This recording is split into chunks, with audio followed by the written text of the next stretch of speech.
Bonjour à tous, j'espère que vous allez excellemment bien. On se retrouve pour parler cyclisme, pour faire le débrief des championnats du monde. Alors hier, il n'y a pas eu de vidéo, simplement parce que j'ai eu des petits impondérables organisationnels personnels. Rien de grave, mais qui m'ont empêché, tout simplement, par manque de temps, de faire la vidéo. Donc on va revenir sur la journée d'hier, donc la journée de jeudi, la journée de vendredi. On va même parler de mercredi soir au niveau du cyclisme sur piste.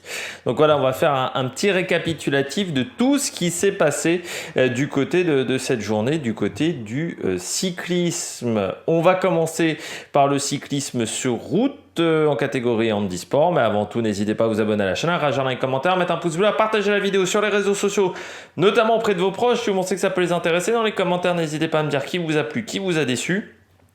EPS 2.0 sur les plateformes de podcast Amazon, Deezer, Spotify, Google. Demain, le débrief de la France du côté de la Coupe du Monde, du quart de finale. Il y aura encore les championnats du monde. Et la semaine prochaine, on fera le tour du Limousin. On commence tout de suite avec... et puis TikTok, toujours au programme. On commence tout de suite avec ces championnats du monde, donc cyclisme sur route dans la catégorie, paracyclisme, handisport. Il y avait encore du contre-la-montre et puis on a eu également des épreuves en ligne du côté du contre-la-montre en catégorie C3 chez les garçons. Victoire de Matthias Schindler devant Finn Negram et Michael Samets. Florian Boisiani après la 5e place, il était à moins de 10 secondes du podium, donc vraiment pas grand chose. Et puis Thomas Perroton d'Arte prend la 9e place dans cette catégorie. Et il y avait même Valentin Sico qui est 15e, voilà, donc il y avait du monde. Avec Alejandro Pérez Arango, le Colombien, qui s'est fait disqualifier.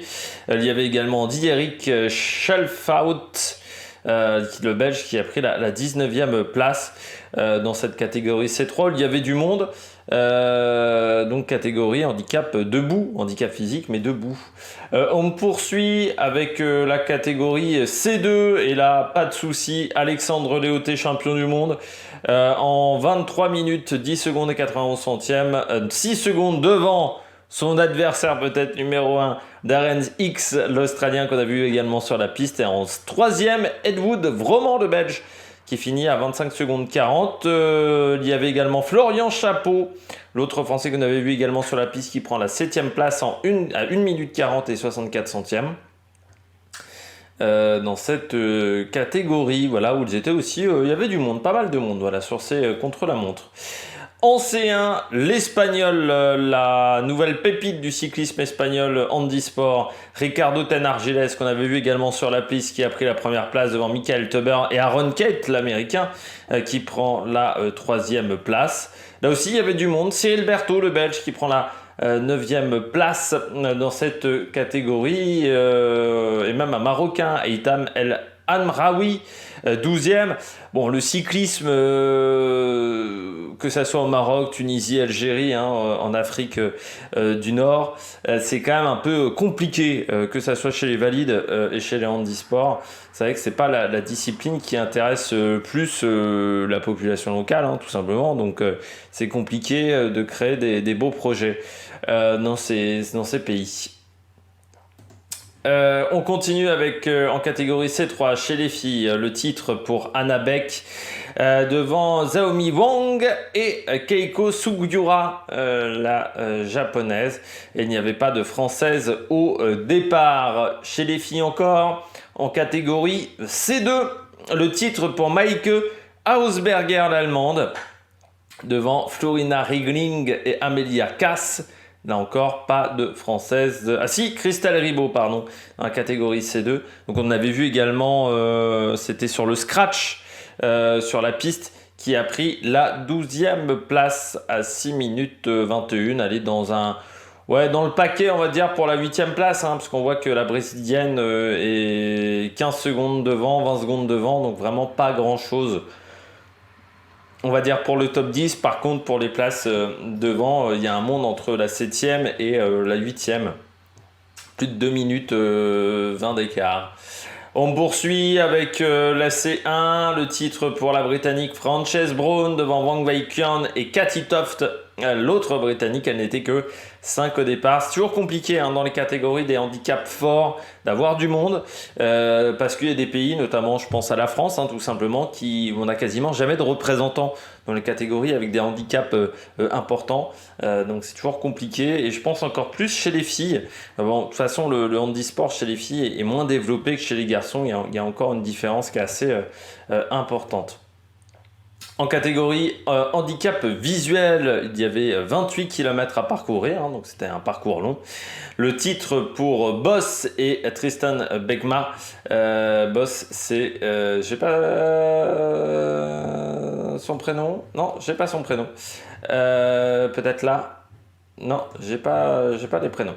Donc Tristan Begma, voilà, qui prennent la première place devant Vincent Terchour et Franzen. Elie de Carvalho et Guichard prennent la troisième place.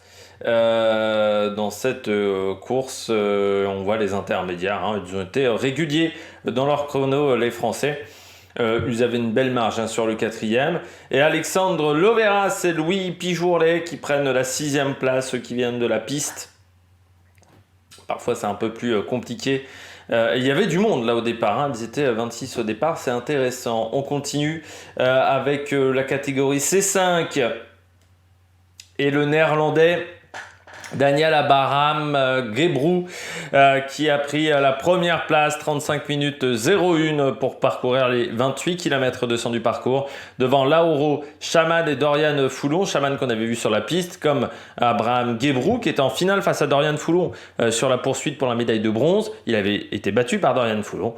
Bon, Dorian Foulon qui prend une nouvelle médaille de bronze.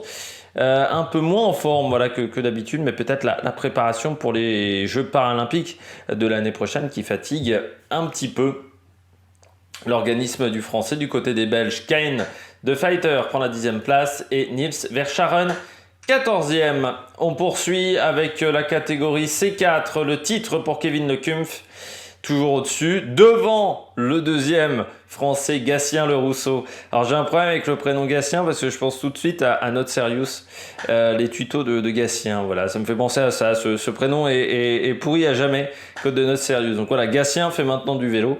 Donc Gatien Le Rousseau. Et puis Le Rousseau, pardon, et Joseph Metelka, le staccanoviste de cette catégorie qui a pris la troisième place devant Damien Ramos Sanchez. Le Belge Jarmo Thierens qui prend la 13e place. Et le Suisse, Laurent Garnier qui finit 16e. Bon, à plus de 5 minutes quand même de la tête de course. Et Louis Klinke, l'autre Belge qui n'avait pas pris le départ. On poursuit avec la catégorie handicap visuel chez les filles. Et là, le titre pour Cathy Georges Dunlewy avec Kelly, sa copilote, 37-18-22 devant Halls et Sunfi Anwind. Deuxième, les Britanniques. Et troisième place pour Elise Delzen et Anne-Sophie Santis. C'est un beau projet. Le projet Elise Delzen, Anne-Sophie Santis, c'est un projet récent, mais qui performe déjà au niveau international. Donc ça, c'est très intéressant, parce que c'est un projet qui vraiment a été fait pour la prochaine Paralympiade.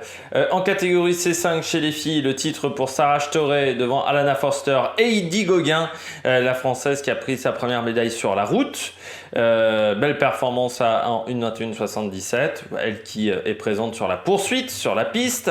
En C4, le titre pour Samantha Bosco devant Émilie Petricola qu'on avait vu également sur la piste et Kelly Shaw qui prend la 3e place. Par la Française Kate Alençon qu'on avait vu également sur la piste a pris la 8e place devant Vanessa Leo. On continue avec la catégorie T2. Denise Connors qui s'est imposée à égalité. Juste devant Tim Sellens au sprint. Maximilian Jaeger a pris la 3e place dans cette catégorie sur route. En catégorie T1 sur la course sur route où il y avait 31 km 200 c'était 31 km 200 dans cette catégorie en T1 et T2. Rang Fei-Lu qui s'est imposé devant Zhang Fin-Chen et Nathan Clément.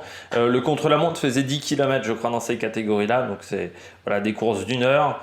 Donc on est sur des épreuves quand même assez courtes. On poursuit avec chez les filles 31 km 200 à parcourir et la victoire pour Pavlina Vejvodova devant Altje Masbender et Shelley Gauthier, la Canadienne. En troisième, autre course en T2, là c'est Emma Loon qui s'est imposée devant Céline Van Til, la Suissesse, et Jana Mayunk en troisième place. En H2, donc catégorie handbike, H c'est handbike, 46 km de course et à la fin c'est Florian Joigny qui s'impose. Nouveau titre pour Florian Joigny, il est soutenu par Cofidis mais il est présent depuis des années en handisport et il collectionne les très bons résultats depuis des années. Deuxième Sergio Garotte et Munoz et Luca Mazzone, troisième l'Italien. En H1, le Belge Maxime Ordi qui s'est imposé devant Fabrizio Cornegliani. Barry Wilkos troisième, on voit que bon, voilà, le Belge était un peu au-dessus. En catégorie H5, le titre pour Oksana Master devant Chantal Heinen et Andrea Escao, l'allemande. Ça a été un sprint à 4 avec également Anna Maria Vitelarou. Les 4 étaient très très proches. Elles avaient fait la différence par rapport aux autres concurrentes dans cette course. En H4, le titre pour Yannick Janssen devant Doi Young Lee et Susanna Tongen. La néerlandaise a dominé cette course. Pas de souci là aussi avec la catégorie H2. Chez les filles, Roberta Amadeo qui s'est imposée devant Angela Procida et Do Rosario. C'est les mêmes résultats qu'après la course, après le contre-la-montre. Dans cette catégorie, elle n'était que 4 départs, ça c'est un petit peu dommageable. En catégorie H3, le titre pour Annika Zeyen devant Lauren Parker et Anaïs Vincent qui prend la 3e place. Ça a été également un sprint dans cette catégorie où les 3 étaient au-dessus du lot. En catégorie H1, chez les filles, le titre pour Pasini devant Shepchondan, là elle n'était que 2, donc c'était un duel. Chez les hommes en catégorie H4, le titre pour Jonas Van Desteneux devant Mathieu Bossredon. 6 secondes après, Thomas Freudwig a pris la 3e place. Et puis Joseph Pritsch, 4e, mais à 3 minutes 46 dans cette catégorie. Fabien Recher, le Suisse, prend la 8e place. Et Félix Frohofer prend la 17e place dans cette catégorie. Il y a eu quand même pas mal d'abandons. Et puis en H5, le dernier titre de la journée avec Mitch Valise qui s'est imposé devant Tim De Vries et Loïc Vergniaud, le Français, qui a pris la 3e place. Il y a encore une course en H3. Mais à 19h, les résultats n'ont toujours pas été annoncés. C'est pas par la même page. Donc voilà, ils ont pris un petit peu de retard du côté de l'organisation. On passe tout de suite, hop là, en direct, je vous fais le changement avec le contre-la-montre en catégorie valide. Le titre pour Lorenzo Milesi sur ce contre-la-montre de 36 km 2 ans, devant le Belge Alec Segard pour 11 secondes. Milesi qui a vraiment très bien fini, peut-être un peu mieux qu'Alex Segard, le Belge qui était déjà vice-champion de Belgique sur route dans la course en ligne. 3e place pour Hamish Mackenzie. Du côté des Français, ça a été plus compliqué. Eddie Le Huitous n'était pas dans un grand jour. Il prend la 16e place. Il a du mal à évoluer pour le moment, Eddie Le Huitous. C'est vrai que sur un an, je ne vois pas une grande évolution pour le moment pour le Français. Et puis Enzo Palini, lui, a pris la 22e place dans un chrono où il y avait énormément de coureurs. Ça, c'est toujours la force de la catégorie espoir, c'est que beaucoup de petites nations n'hésitent pas à emmener des concurrents espoirs. Alors, parfois en catégorie élite, on emmène moins de coureurs. Il y avait également les juniors sur un contre-la-montre de seulement 13 km. Alors ça, c'est toujours le problème des juniors chez les filles et chez les garçons. Je trouve que les distances sont assez courtes. Felicity Wilson Affenden qui a gagné avec 16 secondes 59 d'avance sur Isabelle Sharp. Federica Venturelli complète ce podium. Notre Français Julie Bégaud, vainqueur sur la course en ligne, a souffert sur ce contre-la-montre. Vraiment souffert. Elle a été en difficulté. Elle finit 9e. Elle a tout donné, mais elle a même fait un malaise à l'arrivée. C'est un contre-la-montre qui est très très compliqué. Puis Célia Géry qui prend la 16e place dans cette épreuve. Du côté de la catégorie contre-la-montre en catégorie élite, bah là ça a été une démonstration dans la première partie de course de Chloé Digert, mais qui a un peu souffert sur la fin. Et c'est là où Grace Brown a été très forte. Elle est revenue à 5 secondes. Il n'a pas manqué grand-chose, mais Digert avait fait le plus fort sur la première partie. C'est vraiment l'année de la résurrection en 2023 pour Chloé Digert après son accident d'Imola.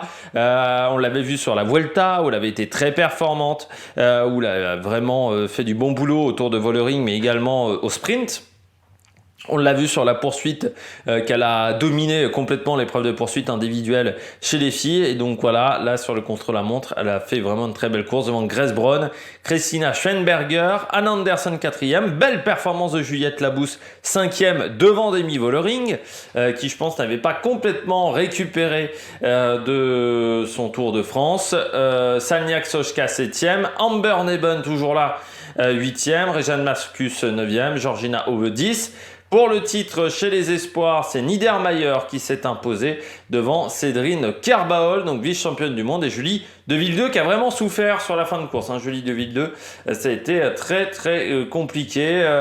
Jorgensen également a souffert dans ce contre-la-montre chez les filles. On a eu également l'abandon, la surprise, c'est l'abandon, alors, il va falloir que je descende tout en bas, de Marlène Reusser. Elle nous a fait un burn-out tout simplement, Marlène Reusser, un burn-out quasiment en direct à la télévision. Elle a vu qu'elle n'était pas dans le coup et elle a décidé d'abandonner parce que voilà, elle l'a expliqué sur les réseaux sociaux que depuis le Tour de Suisse, ça l'avait pas arrêté et que mentalement, elle était à bout, tout simplement. Elle était complètement à bout. Et là, ça a été compliqué, trop compliqué pour elle. Elle a vu qu'elle n'était pas dans le coup. Elle était déjà tombée lors du contre-la-montre par équipe. Et là, ça a été très difficile, pour Marlène Reusser. Mais c'est bien qu'elle en ait parlé. Elle a dit, on n'est pas des machines.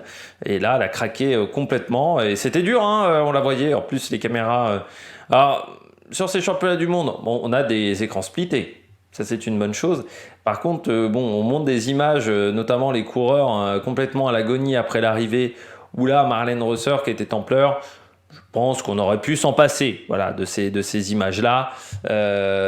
C'était pas forcément très intéressant à ce moment-là. À partir du moment où on a compris qu'elle avait abandonné, on a vu l'image où elle était hagard, le regard hagard, assise. On pouvait se contenter de ça, on n'était pas obligé de montrer l'image où elle était en pleurs. Je poursuis avec la catégorie junior chez les garçons, le titre pour Oscar Chamberlain devant, oui vous avez bien lu, Ben Wiggins, c'est le fils de Bradley, donc au niveau du contre-la-montre, on a un petit talent. Louis Leider 3e et Jürgen Norhagen 4e. Parce qu'il avait fait son enfant jeune, faut savoir, Bradley Wiggins. Duarte Mariwerts Scholliers, je ne sais pas comment on doit le dire, 7e. Et Andrew Auguste 9e du côté des Américains. Les Français, ça a été compliqué avec Arthur Blaise 22e. On n'est toujours pas spécialisé du contre-la-montre. Et Maxime Decomble 28e. Voilà, pour nos deux Français, là aussi. Il y avait du monde au départ. Chez les catégories juniors, il y a souvent plus de monde que chez les élites. En catégorie élite, ça a été une démonstration de Remco Evenepoel, surtout à partir du deuxième intermédiaire, où il a été très fort. Il s'est imposé face à Filippo Ganna. Le match a quand même été assez serré. Surtout, Ganna, il a bien fini. Parce que je me disais, quand j'ai vu Remco Evenepoel avec de l'avance au troisième intermédiaire, je me suis dit, Ganna avec sa grande carcasse dans la montée finale, il va souffrir. Non, il a bien résisté. Et Joshua Tarling qui a pris un départ canon, Tarling. Vraiment, en première inter, il était à 54 de moyenne et il a bien résisté sur la deuxième partie de course, même si sur la montée, il a un peu plus souffert que Remco Evenepoel, mais il a que 19 ans, je rappelle. Donc vraiment impressionnant, Joshua Tarling. Chrono que j'ai trouvé très intéressant parce qu'il y a eu des revirements un petit peu de situation, mais parce qu'on avait des parcours longs, quasiment 1 heure d'effort, c'est des choses qu'on ne voit plus en ce moment. Et moi, je trouve que c'est les contre-la-montre les plus longs sont les plus intéressants. Soit on a des prologues, où c'est sympa aussi les prologues, à 4-5 km parce que c'est technique, il faut prendre des risques au niveau des trajectoires. Soit les contre-la-montre longs. J'ai beaucoup de mal avec les contre-la-montre 15-20 km. Souvent ça me fait chier, voilà. Mais les contre-la-montre longs et les contre-la-montre très courts, j'adore les prologues et j'adore les contre-la-montre longs. 4e McNulty, 5e Van Aert qui a bien fini Wout, mais sur la première partie de course il avait perdu trop de temps. Juan Denis, quasiment fin de carrière pour lui, 7ème. Cattaneo 8 et Geraint Thomas 10 qui a souffert. Geraint Thomas, Tobias Foss, je le voyais plus loin.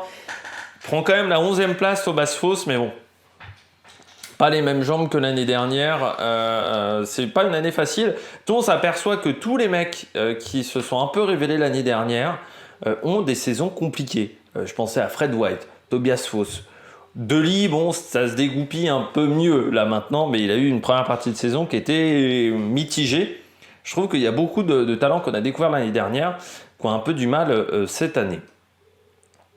Du côté des Français, Armirail 20e, Cavagna 25e, ils ont vraiment souffert sur la dernière partie de course. Ils ont pas réussi à s'en sortir sur la fin. Jevine aussi, qui n'a pas eu une course facile. Pogacar aussi qui finit loin, qui n'était pas trop dans le coup. Alors il a essayé de suivre le sillage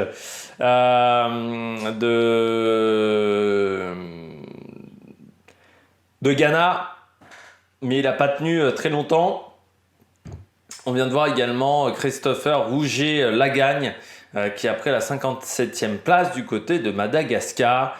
Du côté des concurrents. Bon, Danoule 34, mais je pense qu'au niveau des jambes, il n'y avait plus grand chose. Voilà. Et Ben Eddy qui a du mal dans cette deuxième partie de saison, 26e seulement, il est capable de faire mieux, l'Irlandais. Là, il était un peu en difficulté sur cette deuxième partie de saison. On poursuit avec le VTT. Il y avait l'épreuve du cross-country chez les filles. Le titre pour Isabella Holmgren dans la catégorie junior devant Marie Loveux et Natalia Gregorveska, la première française. C'est Amandine Muller, 25e, devant Anaïs Moulin, 26e du côté des françaises. Chanil de Chesiter, la Belge, qui prend la 47e place. Et à la surprise générale, pas de Suissesse sur le podium. C'est assez rare en VTT. Chez les garçons, le titre pour Albert Philipson, qui avait remporté le titre sur la course sur route chez les juniors. Donc il a doublé junior route, junior VTT. C'est assez rare. Devant Eliane Pacagnella et Yann Arkert. Le français Naël Roufiac prend la 5e place, pas très loin de la 4e. Barnabas Vass 7e. Et Sofiane Corniglion 13e. Quentin Lucchini, ou Lucchini, je pense qu'on va dire plutôt Lucchini, 14e dans cette course. Du côté du VTT, il y avait les épreuves short track. Et à ce petit jeu-là, c'est Samuel Guez qui s'est imposé chez les garçons. Il a été très fort, il est parti assez vite. Il n'a jamais été rattrapé par Koretsky, qui pourtant a tenté. Koretsky, il avait plutôt des bonnes jambes, mais ça n'a pas suffi. Thomas Pidcock a fini 3e. Belle perf de Pidcock. Il lui en manquait un petit peu pour revenir sur Koretsky et surtout Guez. C'est coureurs qu'on retrouvera dimanche, si je ne me trompe pas. Et puis chez les filles, Pauline Ferrand-Prévot, démonstration complète, il n'y a pas eu match, qui s'impose devant Pig Peters et Evie Richards, 3e dans cette course, mais vraiment au-dessus. Surprise, Yolanda Neff, seulement 9e, mais c'est de plus en plus compliqué pour Yolanda Neff. Elle est un peu dans un trou, un coup de moins bien dans sa carrière. C'était la seule française au départ parce que toutes les autres se concentraient sur l'épreuve olympique. Du côté de la catégorie moins de 23 ans, le titre pour Charlie Aldridge qui s'est imposé devant Adrien Boischi et Dario Lillo. Intéressant le Britannique parce que grand gabarit pour du VTT et pourtant il a été performant dans les bosses. C'est un sacré gabarit pour un VTTiste. Il a plus un gabarit de descendeur même que de VTTiste classique. Et assez intéressant ce qu'il a fait devant l'autre Français, Martin Grolambert, qui prend la 14e place. Lucas Martin, même c'est mieux dans cet ordre-là, qui a fini 20e. Et Nathan Cornillon, 30e dans cette catégorie espoir. Chez les filles, Samara Maxwell qui s'est imposée devant Ginia Caliori et Ronja Bonlinger, donc devant deux Suissesses. Lauriane Durafour 7e, Noémie Garnier 10e et Lynn Burquier seulement 11e. Je ne sais pas ce qui s'est passé pour Lynn Burquier, mais ça n'a pas performé comme elle le souhaitait. Noémie Pan, 23e du côté des Françaises. On poursuit avec le BMX dans l'épreuve. C'est le flatland, donc c'est à plat, c'est l'épreuve figure artistique un petit peu du BMX. Chez les garçons, la médaille de bronze pour Mathias Dandois avec un score de 88. Belle perf de Yu Shoji, le japonais, qui a fait quand même 94-16. Je rappelle, le maximum c'est 100. Donc c'est vraiment une note très très bonne devant Kyo Ayakawa. Très belle performance de Mathias Dandois, qui était un peu en difficulté pendant tout le week-end, enfin pendant toute cette compétition, mais qui a réussi vraiment à sortir quelque chose de bien en finale. Et puis chez les filles, on avait 3 filles en finale. Ça a été compliqué pour Louise Seigneur, qui était vraiment pas dans le bon rythme. Ça a été compliqué également pour Jeanne Seigneur, mais un peu moins compliqué que pour sa sœur. Par contre, très belle performance de Aude Cassagne, qui est championne du monde avec 87-66 devant Moda Santiago de Oliveira, qui fait 84-50, et Kirara Nakagawa en 3e position du côté du BMX. Il y a encore l'épreuve course qui aura lieu enfin ce week-end, tout simplement. Du côté du cyclisme sur piste, on va revenir sur la journée de mercredi soir. C'était la dernière journée de compétition. C'était que des finales. Il y avait la finale du sprint, la victoire de Emma Finucane en 2 manches sèches sur Léa Sophie Friedrich. Du côté de la médaille de bronze, c'est Andrew Elizis qui s'est bien rattrapé en 2 manches face à Emma Inze. Elle n'a pas eu un tournoi facile, Andrews Elizis, vu qu'elle avait fait également le Keirin et qu'elle avait été très performante au Keirin.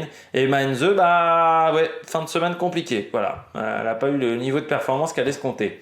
Parce qu'une 4e place pour Emma Inze, c'est pas de son niveau habituel. Du côté de la course au point chez les garçons, la victoire d'Aaron Gate, le néo-zélandais qu'on voit également souvent sur la route, du côté de Bolton Equities, qui s'est imposé. Il a été vraiment très fort, 123 points devant Albert Torres Barcelo et Fabio Van den Bosch. Roger Kluge qui finit 4e. Notre Français Donovan Grondin qui prend seulement la 11e place, jamais dans le bon tempo. Ça a été dur quand même pour les garçons. On reviendra en toute fin de vidéo, on fera un petit bilan sur ces championnats du monde. Il nous reste encore quelques compétitions. Il y avait le Keirin, la victoire dans la petite finale pour Mathieu Glaser, le titre pour Quintero Chavarro, qu'on avait vu également en Ligue des Champions, qui prend la première place devant Matthew Richardson et Nakano. Lavrison 4e, Jack Carlin 5 et Jeffrey Hoogland 6e. C'est rare de voir les Néerlandais se faire battre sur un podium d'épreuve de vitesse. Et puis dans l'Omnium, le titre pour Jennifer Vanante, qui a été impressionnante sur la course au point face à Amalie Didier Axel Kopecky. Valentine Fortin, qui pourtant était très très bien classée après les 3 premières épreuves, a un peu souffert sur cette 4e course. Il lui manquait un petit peu d'énergie. Ce qui fait qu'au bilan, chez les valides, ça s'est pas passé comme on le souhaitait. Alors chez les filles, en endurance, ça a été pas mal. En poursuite, Valentine Fortin sur l'élimination. Il y a eu des performances intéressantes. Par contre, en vitesse, Mathilde Gros, Marie-Divine Kwame se sont plantés. Ça n'a pas été beaucoup mieux chez les garçons. Melvin Anderno sur le kilomètre, il n'est pas passé non plus. Vigier, ça n'a pas marché non plus comme Ryan Elal. Et puis en épreuve d'endurance, chez les garçons non plus, ça n'a pas été exceptionnel, ça a été un peu poussif. Autant chez les paras, ça s'est très très bien passé, autant chez les valides, ça a été beaucoup plus compliqué pour cette équipe de France. Et j'avais oublié le trial. Du côté du trial, il y avait l'épreuve par équipe mixte. L'Espagne s'est imposée avec 810 points devant la France, 680 points, et la Grande-Bretagne, 600 points. Belle idée en passant de la part de France Télévisions. Alors déjà, 2 choses. Je vous avais dit qu'on sent que ces championnats du monde-là, ils les ont achetés, mais que c'est service minimum. Notamment avec le plateau. Je ne sais pas si vous avez vu, les plateaux en fait sont directement depuis la régie de France Télévisions. C'est-à-dire que vous pouvez voir même comment les machines fonctionnent. C'est assez intéressant à voir en second plan. Et surtout, ils ont pris pour le trial, ils ont pris un flamand pour commenter du trial. Voilà. C'est comme si on prenait Eddy Merckx en France pour commenter du cyclisme, c'est un peu compliqué à l'oreille. Parce que il parle pas très bien français, le monsieur. Alors ça me rappelle c'est sur les interviews de Canal+, sur la Formule 1, ils ont pris une fille également qui maîtrise pas bien le français, qui est une pilote belge. Ils l'ont prise. J'ai rien, mais je trouve que par rapport j'ai rien sur le fait que ça soit une fille, mais je trouve que par rapport à Margot Lafitte, là on voit bien qu'elle maîtrise pas le français, et je trouve pas un problème pour Vanessa Guerra, notamment sur la moto à l'époque d'Eurosport, qui arrivait à faire les translations. c'est de pire en pire. Les traductions rapidement et sans qu'il y ait de grosses fautes de français, alors que là, des fois, c'est dur à écouter. On a l'impression d'entendre Lance Stroll qui commente là, du côté du trial. Et en plus, le trial, c'est une épreuve qui est difficile. Il y a plein de règles particulières du côté du trial, et ce qui fait que là, on passe à côté de plein de choses. Voilà, France Télévisions. En plus, c'est pas comme si la France était une des nations majeures du trial depuis 20-25 ans. Donc, il y avait du monde en stock. Voilà, au niveau consultant. Bon, mais il aurait peut-être fallu choisir et se réveiller un peu avant le dernier moment. De toute manière, le trial, ils en ont diffusé 25 minutes à peu près. Ils n'ont pas diffusé grand-chose sur cette compétition mixte et ils n'ont pas diffusé les demi-finales. Bon, voilà, c'est France Télévisions. Bon, nous on se retrouve demain. Il y aura le début des épreuves en salle qui ont commencé ce soir. Et puis du cyclisme en salle, qui n'est pas du cyclisme sur piste. C'est bien différent. Et puis il y aura le VTT, notamment chez les filles. Donc voilà, on aura pas mal de résultats à débriefer demain. N'hésitez pas à vous abonner à la chaîne, à réagir dans les commentaires, à mettre un pouce bleu. Et puis nous on se retrouve pour de nouvelles aventures sur l'Amérique Production. Ciao, ciao!